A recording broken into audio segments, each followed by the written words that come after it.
Get your ass up here. Let's do it.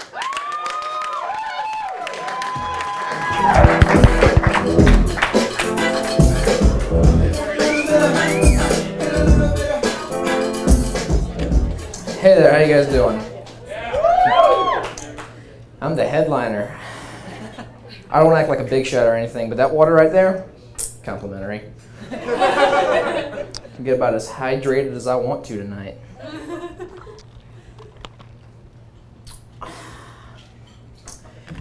If you see me start like stumbling on stage, I'm not drunk, I'm waterlogged. So you guys doing okay tonight? All right, good. It was bring your audience to work day, so that's what I'm working with now.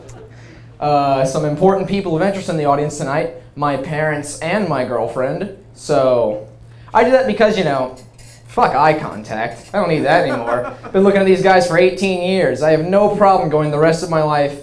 Hello, Father. How are you doing today? Oh, hey, Alex is coming over. Hello, Alex. Nice to see you today. You look well. So they're going to be uncomfortable for the next 30 minutes. I wanted to make it special so you guys could be uncomfortable too, so I went and I invited a priest of the Catholic Church.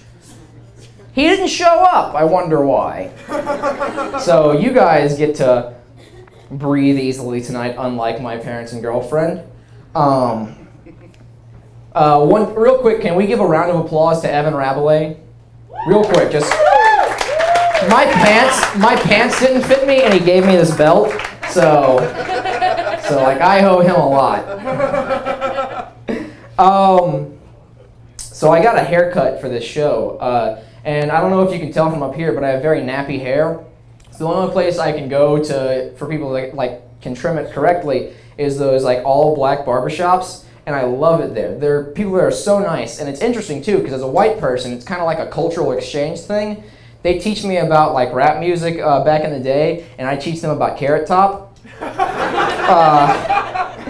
There was something I learned while I was there. The most recent thing I learned is that I can never be a gangster.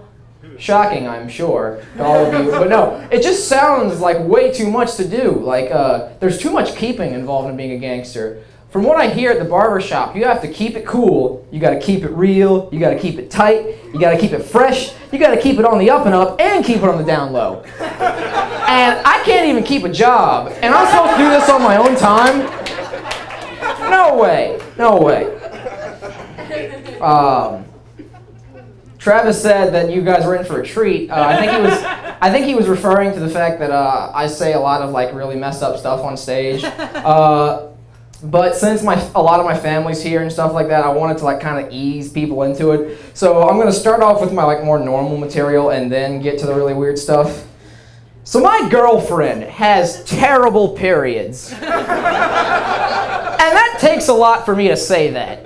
Because I have had sex with girls on their periods before, but never like this. Like, if I had to assign a time period to hers, it would be Jurassic. She has Jurassic periods. It's just like blood and yelling, and she spits on Newman from Seinfeld. It's just chaos!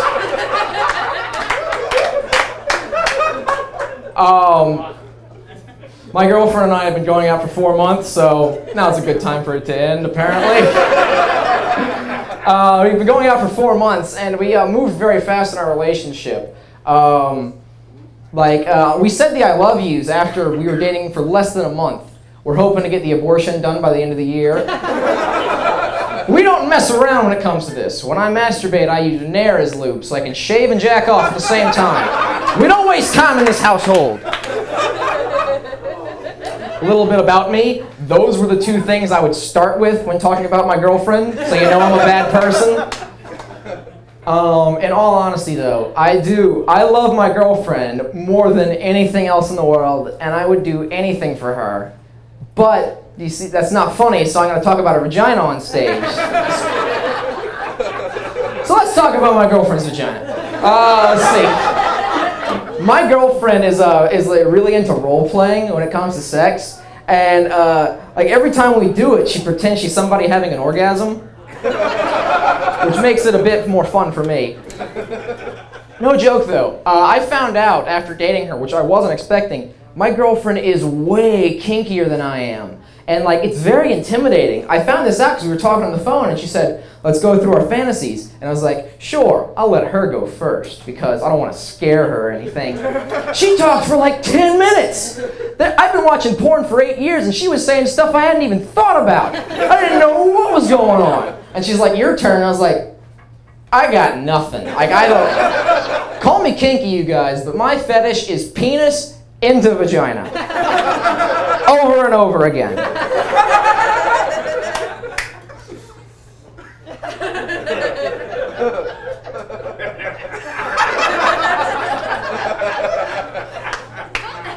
So I was texting my girlfriend the other day. And I was trying to convince her to start sexting. And she said, no, I'm not in the mood. I have a headache. And I said, that kind of doesn't work as an excuse when we're texting. Because you're still doing the same thing, we're just changing the subject matter. She didn't like buy the excuse though, so she wouldn't do it, and we just ended up cyber cuddling for the rest of the night. It was nice though, I enjoyed it, we were having fun. I love texting my girlfriend. That's the thing I do all the time now. I used to not like texting, but ever since I got a girlfriend, I do it all the time now. Because my girlfriend started going out with me for my sense of humor. She thought I was really funny. Until I came up on stage and started talking to you people, now she hates me. But no, so I would always, my idea is I have to be funny all the time now because I have terrible anxiety and I think if I don't make her laugh every 3 minutes, she's gonna leave me for somebody else. Like, if that other guy at the show was funnier than you, I'm gonna go with him. From the one person that laughs, it seems like that's gonna happen tonight. So no, the great thing about texting is when you do it, like if you're talking to someone face to face or on the phone, you gotta be like right on top of your game with the wit, like responses right away. But when you're texting, you can wait like 5 or 6 minutes without responding. So like, I can think about my joke before I do it. It would look weird if I did the same thing in like a conversation. And she's like, so what do you think about my new hair?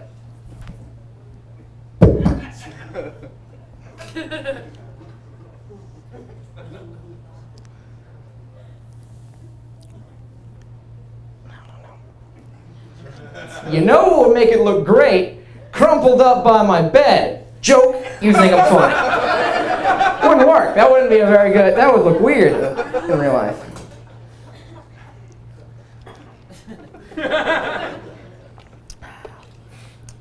I'm getting old. I'm 18 and I'm saying I'm getting old, which is kind of weird. A lot of people out there are older than me and they don't believe me. They're like, oh, you're not getting old. You got your whole life ahead of you. I'm old on the inside. Let me tell you just how old I am. There has been more than one occasion where I've tried to have sex with my girlfriend and my penis has not worked. That's not a joke. That's just something that's been happening to me lately. Like, I'm 18. I should not have erectile dysfunction jokes in my wheelhouse. I should be going, don't you hate it how you always got a boner? Not, don't you hate that look your lover gets when you disappoint her?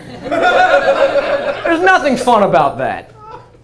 Another reason I feel like I'm getting old is I'm having more sex than I've ever had in my entire life, and all I have to say about it is, gosh, condoms are expensive. Like, that's all I have to say about it. Anytime we're talking about the frequency of sex, all I'm being is like, it's $15 a week these condoms are costing me.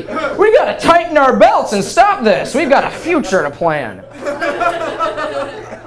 I don't like condoms. I like them because they stop pregnancy. And it's not like, oh, you don't feel it. I hate buying them. Not because they're just expensive. It's just a hassle. I remember the first time I had to buy condoms. It was awful. I went to Walgreens because that's the condom store. I've never went to Walgreens for anything aside from that. So I walk in there, and the first thing you got to do is find them. And all of a sudden, you're on this weird scavenger hunt that nobody knows you're doing, where you have to think, if I owned a Walgreens, where would I put condoms? And you're just like walking around, and you're like, men's care with the razors, no. The medication, that's not there either. So eventually I'm just like going up and down every aisle. At this point, everyone in there knows what I'm doing. Because I'm 18 and in Walgreens. I finally find it by the baby food. That's where they put the condoms, which is either stupid or genius. I can just see any person is just like, I don't feel like buying condoms today. I'm buying condoms today.